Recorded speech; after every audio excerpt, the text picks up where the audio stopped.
Okay, welcome, David Kim. Thank you for coming on the show today.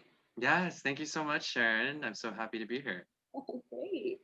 So, David, along with being a dear friend, we did our meditation teacher training together.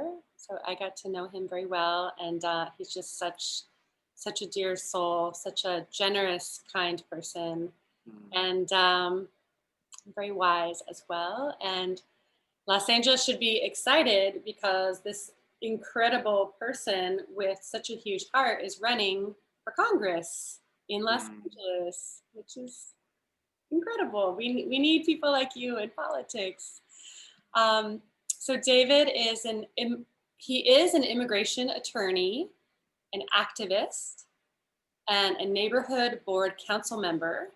Been serving his Los Angeles community in Koreatown. Is that right? Is that where you live now? I live in Koreatown and I'm on my MacArthur Park Neighborhood Council, helping and organizing with different community matters. Yeah. Wonderful. So throughout his career, David has always fought for the underrepresented. So it's powerful work. Um, Before becoming an immigration attorney, David litigated labor and employment cases, represented working class creatives, and fought against corruption. If elected, David would be the first Korean American to represent Los Angeles in Congress. That's so exciting. How Yes, does that make you yes, feel?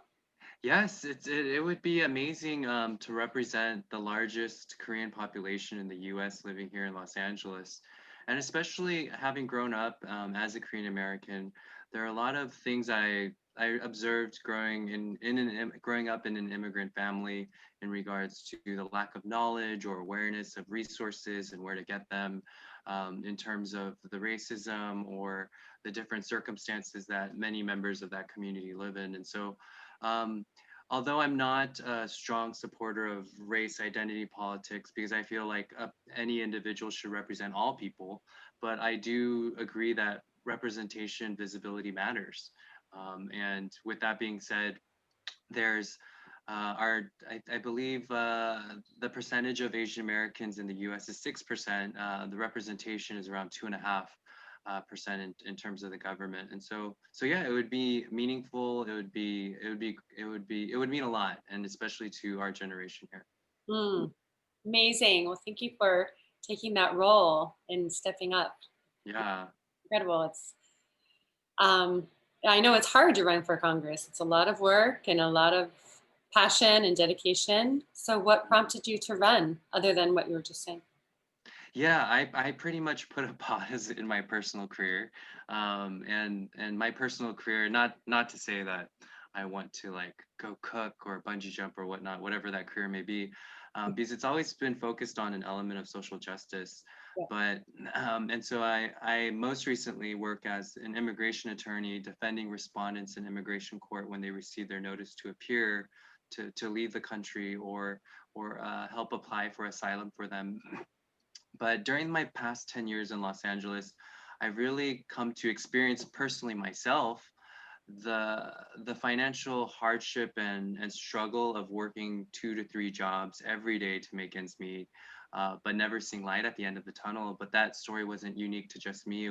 It's common to everyone.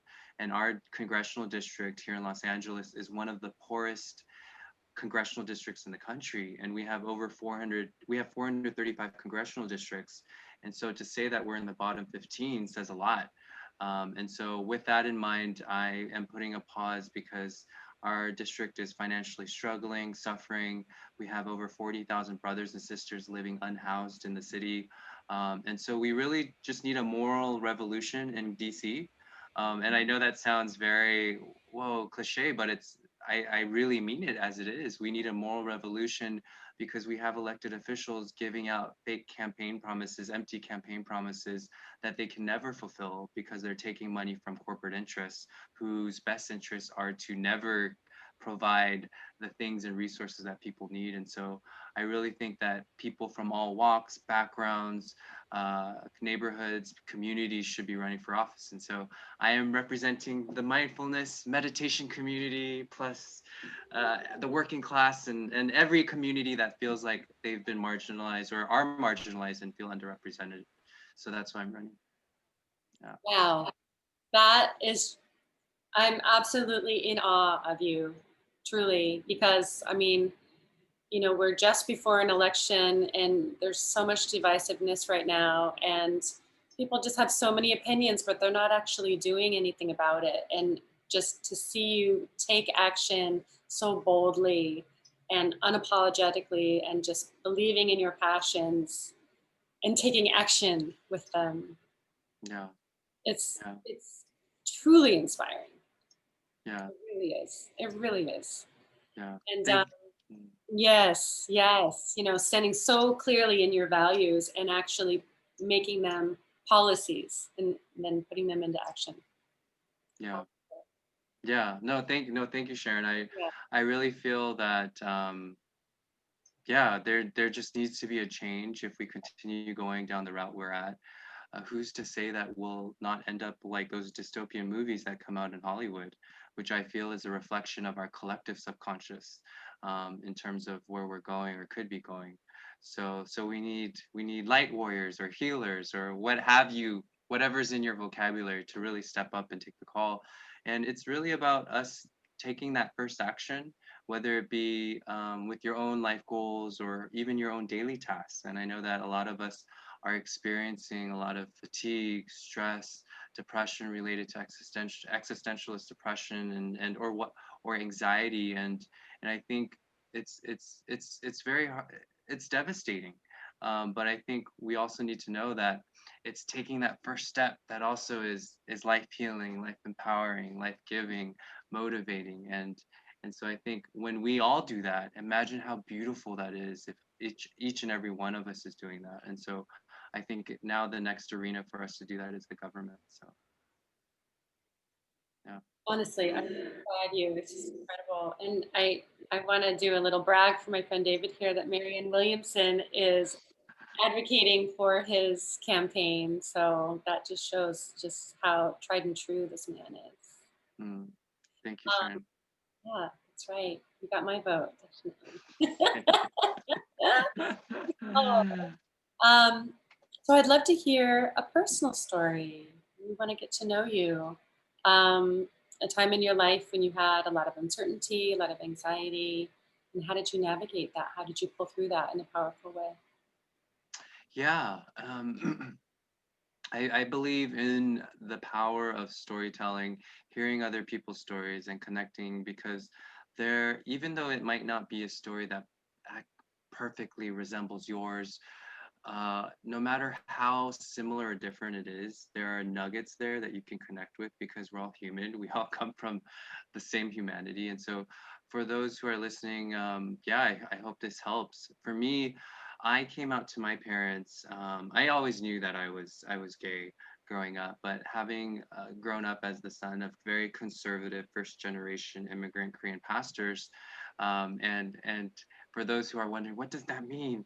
It means being very uptight, straight-laced, religious to the point of being superstitious, where if you have a glass of alcohol, you are demon like not to that point, but I'm exaggerating, but it's the very conservative, strict kind of my upbringing. And so for me, I had just kept it just a personal secret of mine, up until I met my boyfriend, who I've been dating for now over 3 years, and Sharon knows him as well because we took self-compassion together. Uh, but yes, so our relationship got serious, and I thought, oh, okay, I had no idea I would be coming up to my parents this early, because for me, since he was such an important person to me, it mattered. And so I came out to my parents in February of 2019 and 2018, and That's right. I remember I knew you yeah, yeah, yeah. So then. so during that time, it was very difficult because, long story short, my parents couldn't accept it. There was even a time where I was locked in my own car for 6 hours, because they wouldn't let me out of my car, and they were performing their exorcism on me. My mom praying in tongues and everything and throwing water.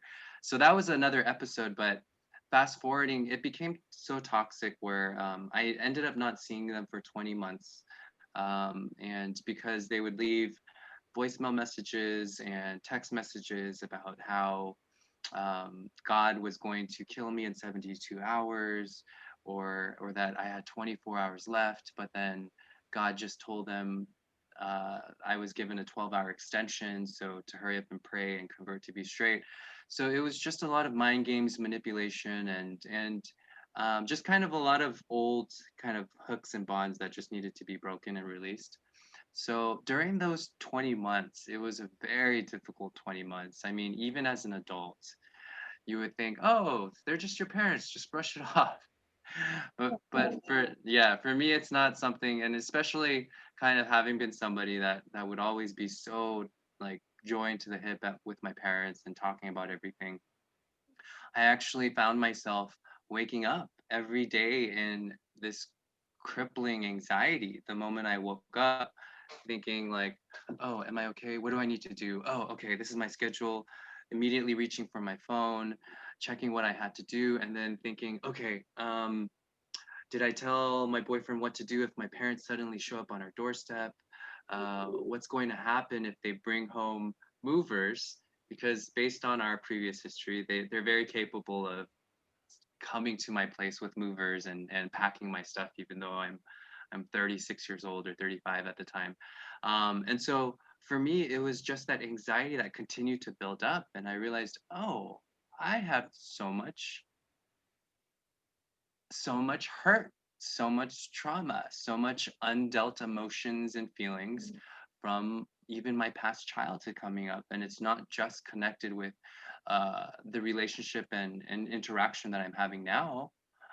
And so I thought, oh my gosh, how do I get out of this? And this is where having a practice of mindfulness and meditation help a lot, Yes. because as you know, Sharon and I, like we need to come to a point, or we get to come to a point where we realize all of these thoughts and reactionary kind of feelings that come up, it's fine to have them. There's no reason to try to not have them, because once we do, we're denying that part of ourselves and creating more friction. But I think it's more kind of taking a step back from a witness observer mode and realizing, oh, these thoughts are just like pictures on a screen moving. Or in a different analogy, these thoughts are just like clouds passing by, and it's up to me to stick my head into that cloud or to take my head back out and just see it pass by. And so for me, I mean, it's easier said than done. It was harder to practice and apply. But yeah, but one of the things we know is you just got to show up. You got to show up. That's that first step. You have to show up. Because if you don't show up, then how are you going to take care of yourself if you're not showing up, taking that first step?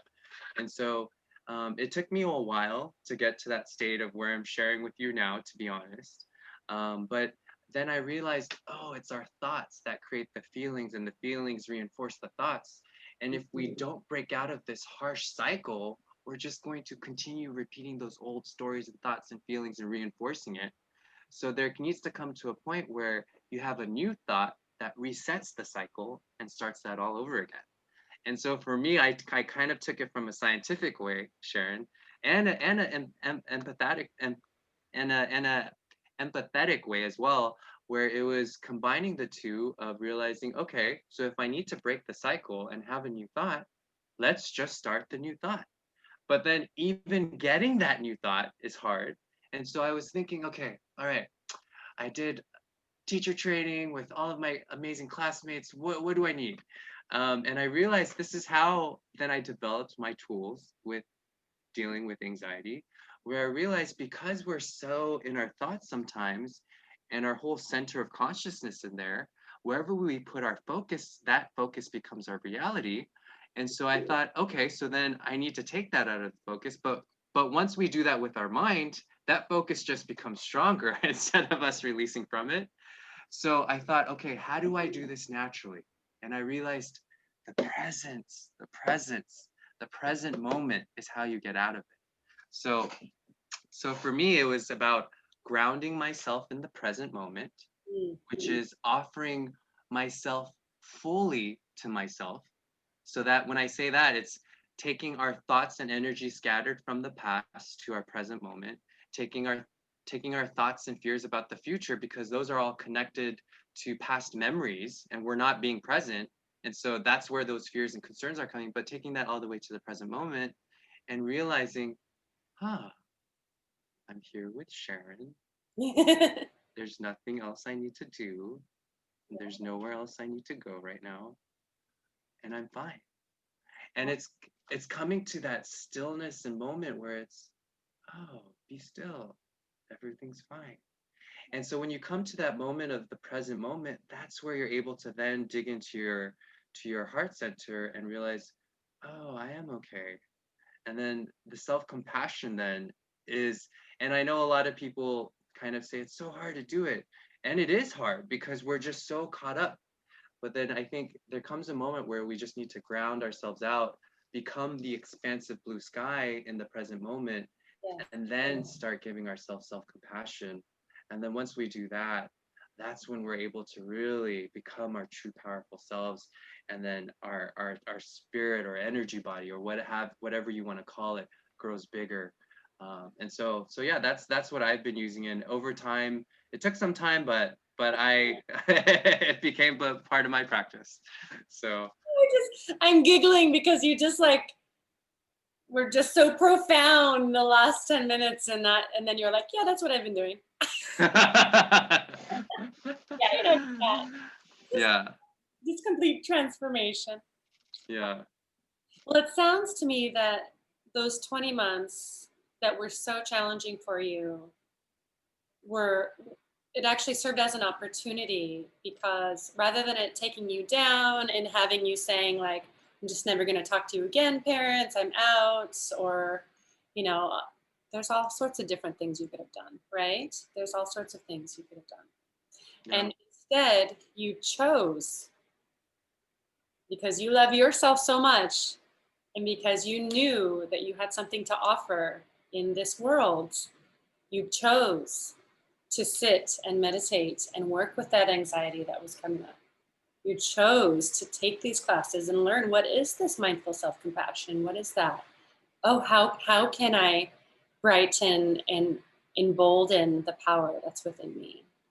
Right? You chose that. Yeah. You know, and I just want to honor you and acknowledge you for that. I really do. Because as you said, it's not easy. Thank you. So thank you for being so inspiring. Yeah. Thank you. Oh, there's so many things I want to say. Gosh, what can I say? Would you like to lead us in a practice now, David? Yeah, let's do it. Let's do it. So we'll do a mini version. So basically, just before we begin, it's this process of allowing ourselves to get into the present moment. And so when we allow ourselves to get into the present moment, that's where we're able to take the focus of ourselves outside of our reactionary thoughts.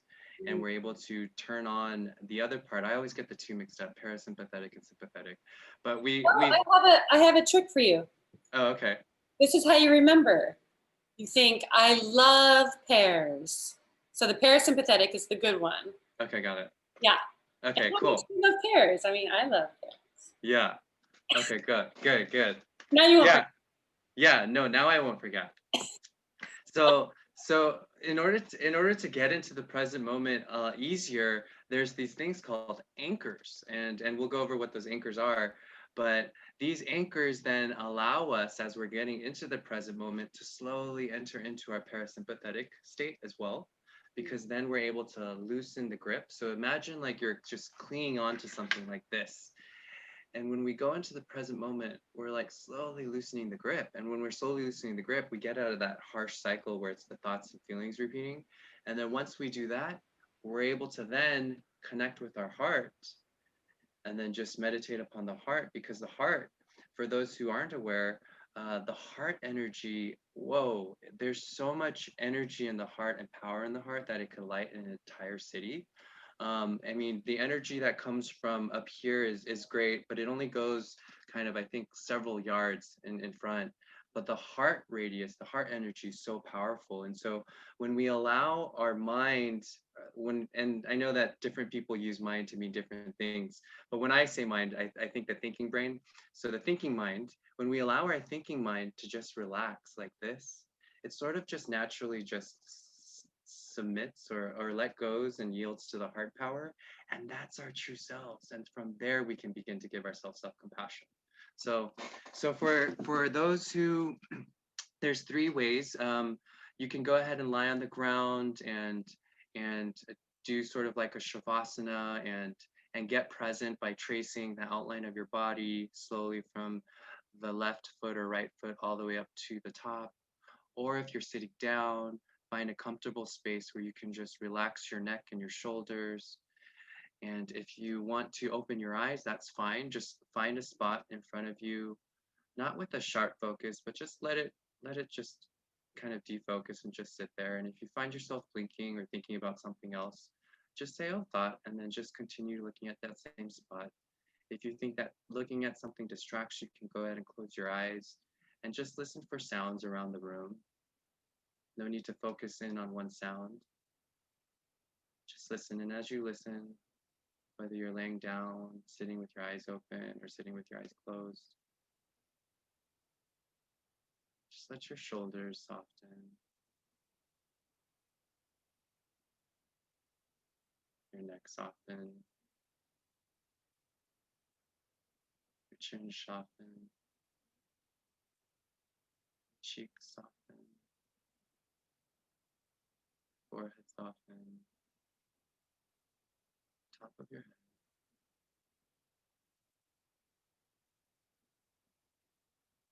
As you just continue to let it soften, you might feel some tension being released in your body. Just let it go.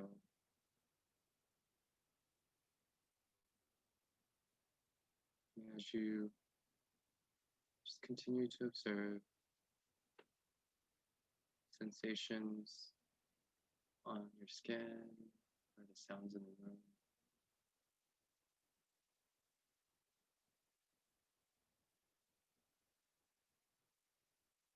And as you do so, now put your focus between your ears, space between your ears. Just a light focus. Just keep your focus there. As you continue to keep your focus there, soften other parts of your body and just let it be. Give yourself permission.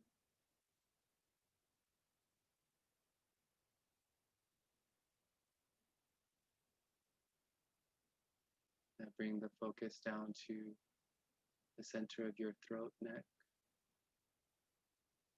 And as you continue to bring your focus down there, continue to just soften. You feel tension in your certain part of your body. Name out the body part and say, shoulder, it's okay. I give you permission to soften. You feel a cramp in your neck or back. Say, neck, I understand. I love you. I love you. If a thought comes up of what you need to do, just say, thought, I got you. Thank you for reminding me. And then now bring down the focus to the center of your heart. Observe. No need to judge. Just witness any sensations around your heart, inside your heart, or around your heart. There's nowhere else you need to go, but just be here with us.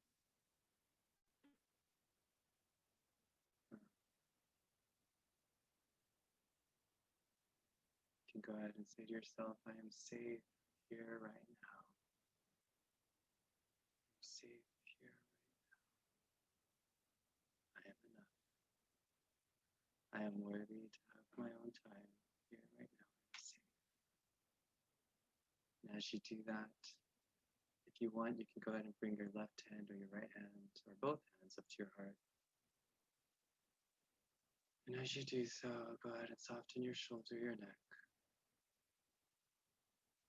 You want to continue saying, I am safe. It's okay. Whatever your heart feels led to say to yourself, as if you're giving counsel to yourself and giving advice to yourself. It's It's okay. It's okay. I love you. If you don't have anything else to say, you can just say, it's okay. I love you. Now, as you do that, go ahead and offer yourself a gift. So many times we are so busy throughout the day without being able to connect with our own selves. And this is that time to connect. No one else can bother you, and you can go ahead and give it to yourself. May you receive self-compassion. Go ahead and freely offer that to yourself. May you receive self-compassion. Receive it. Let yourself receive it. May you receive loving kindness. May you receive loving kindness. May you receive joy. Experience that. You experience. May you receive joy. May you receive equanimity. May you receive equanimity. You can go ahead and say a couple sentences to yourself, words that might motivate you or assure you that you are loved. David, you are worthy. I love you. You're so precious to me. I love you. You're so good at this. After you have that moment, go ahead and you can release your hands. Go ahead and take some breaths and then close this practice. So inhale slowly from your lower stomach, mid chest, upper chest, neck, hold. Exhale slowly out of your mouth.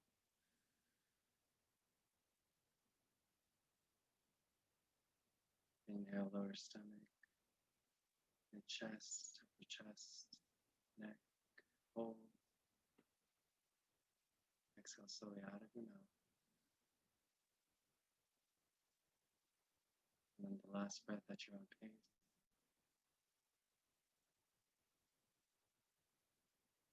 And once you've completed that interval, you can go ahead slowly, open your eyes,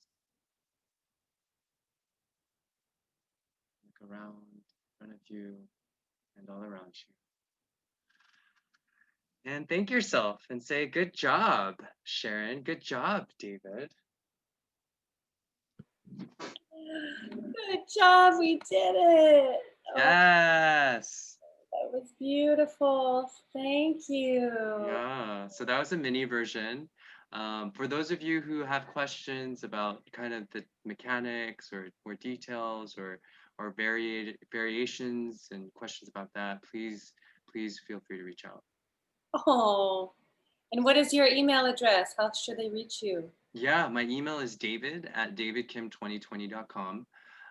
Don't feel bad in reaching out. I'm all about spreading the word of mindfulness, meditation, self-compassion. There's actually a congressperson in Congress, Tim Ryan, who, he practices mindfulness. He actually authored a book as well. So hopefully I get to connect with him and we can form the meditation caucus in Congress. Well, I can't wait until your book comes out. Oh, thank you. That'll happen at some point. Thank you. Inspiring story. I do have one more question for you. Yeah. Now that I'm so focused and present, how does your mindfulness practice serve you with your social justice work? With social justice, at work, there's the reasons why people do it is because there's many injustices that need to be addressed head on, to be talked about, to be wrestled with.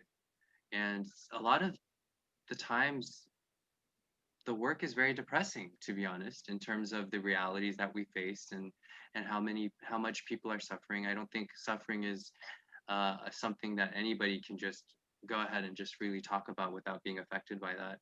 And so for those in social justice work, it gets heavy very fast.